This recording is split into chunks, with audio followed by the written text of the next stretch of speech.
Hi, I'm Sophie Verone, and I'm in the Youth Radio studio with Eric Simmons. Hi, Eric. Nice to have you here. Hi, thank you for having me. I know that your podcast is about environmental science and the environment, and those stories tend to be really visual. How do you bring them to life? How do you use voicing to bring maybe a description of some kind of environment to life?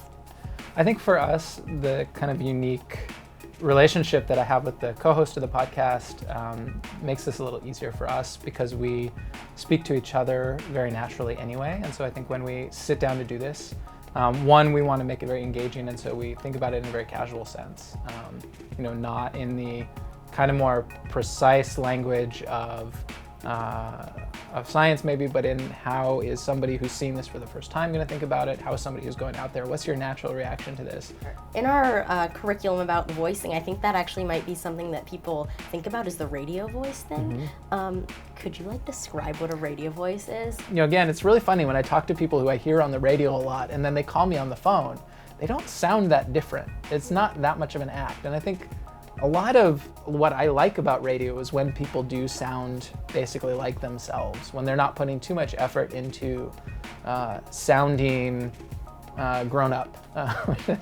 Always, I don't want to write a script and try and sound professional or grown up because it's no fun. So I just try and sound like me, and usually it comes out okay.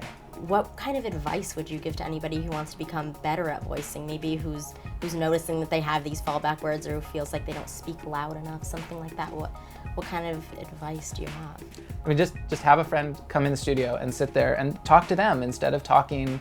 It can be intimidating, like if you're standing there in the studio by yourself and there's a producer on the other side of the glass, and you're holding up a script, or it's not comfortable or relaxed until you get used to it, and it certainly doesn't feel like you just talking to your friend. And so if you have somebody there that you can look at and can talk to, that relaxes you so much, because everybody knows how to tell their friends something. That comes very naturally to us. And I mean, I do this all the time, and all the writers and radio people I know do this all the time. You listen to things and you like them, and then you try and figure out, you just break it down into its parts and figure out what is the part there that I liked so much, and how can I do that?